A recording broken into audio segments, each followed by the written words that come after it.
can try and win championships, and that's what it's all about. When you look from the outside and you watch this team, I know we're going to have a real good, solid hockey team this year.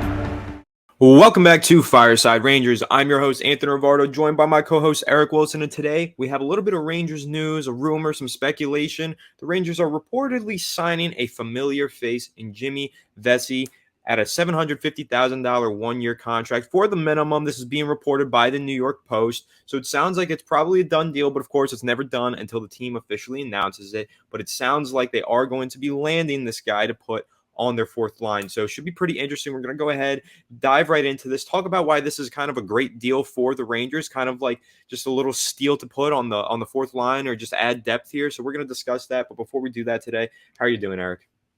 I'm doing good.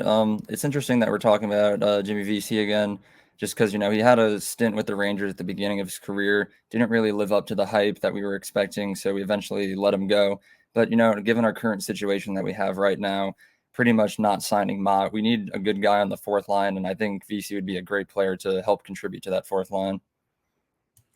Absolutely. And of course, going over his career stats, 422 games played, 72 goals, 63 assists, 135 total points. With the Rangers back during his first stint with the team, he played in 240 games, had 40 goals, 40 assists, 80 total points there. So he's definitely a player that, has a history with the Rangers, but it isn't the greatest history. There is a reason that they moved on from him. But now with the Rangers being so tight on salary cap space, Tyler Motte does not seem like a likely re-signing. It doesn't seem like the Rangers have the space to re-sign Tyler Motte. It just seems impossible at this point. So they have to look elsewhere. And it seems like they're going to a familiar face with Jimmy Vesey instead at $750,000, which is, of course, affordable on the veteran minimum.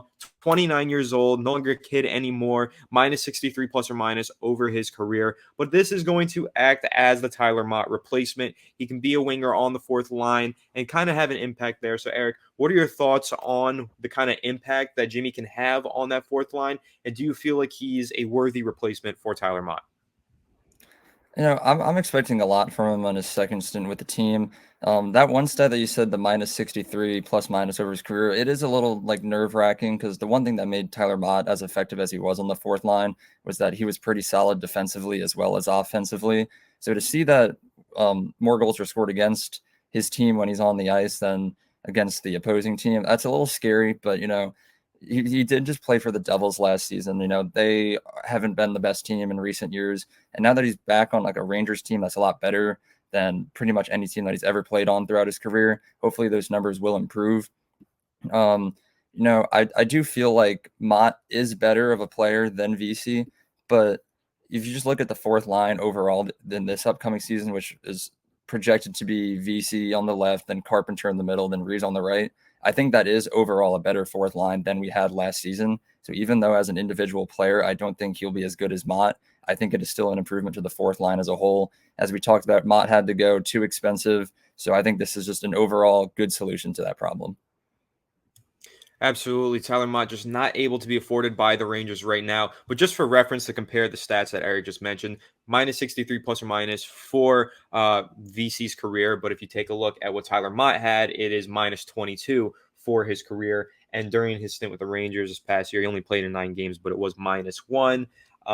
And throughout the entirety of the season, since he was playing for Vancouver beforehand, it was +3 on the year, so +2 in total. So taking a look at that, this is probably a downgrade in terms of that player. This isn't maybe fair to call VC the Tyler Motte replacement, but unfortunately that is what he is, and those are the expectations that he's going to have to live up to. But this isn't like some terrible player. Like, this is something for Rangers fans to moan and groan about. I think that this is solid depth. This is flexibility to the bottom half of their roster.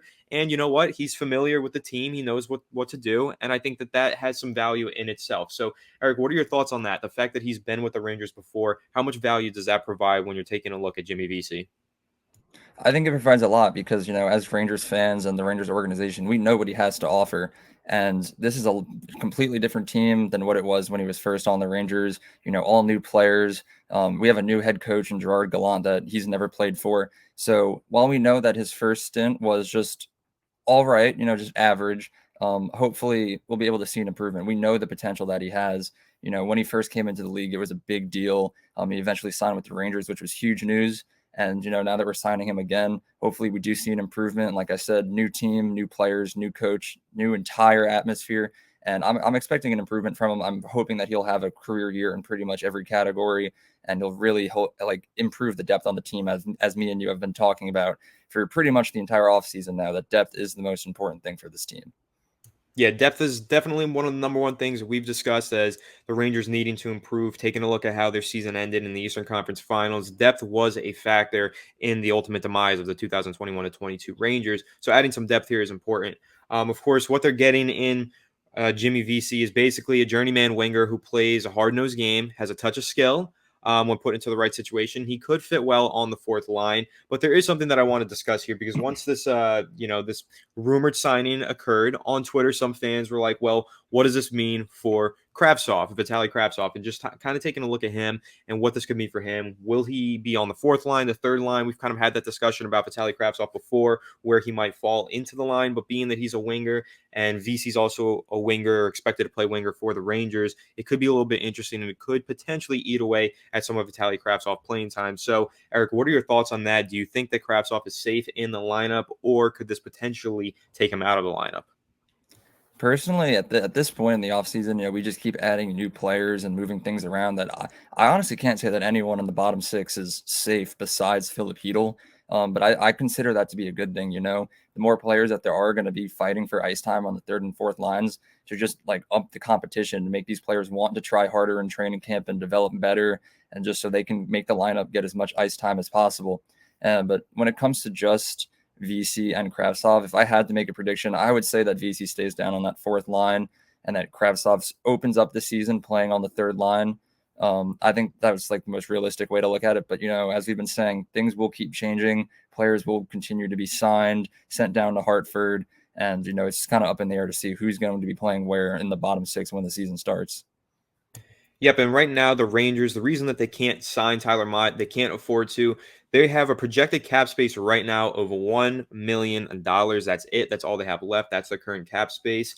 So obviously not a whole lot to work with there. So Tyler Mott probably looking for a contract of over $1 million. It's just impossible for the Rangers to go ahead and sign him. So that's why they need to make a deal like this, especially because according to this article that we were reading, this contract from VC, his entire cap hit can be buried in the AHL with the Wolfpack. So they don't even have to actually allocate that to their 2022 to 23 salary cap space. So this is kind of almost like a free deal for the Rangers. It doesn't hurt their salary cap that they basically don't even have any money left in anyway. But of course, as we mentioned, Tyler Mott, it's just impossible now. With only $1 million in salary cap space, we're going to have to just move on from him and make more signings like this, just these low-key guys that we can stash away and hope to see them develop into decent players on the bottom six. So that's pretty much all that we're expecting from Jimmy Vesey, is just hopefully he can contribute on the bottom six. But you know what?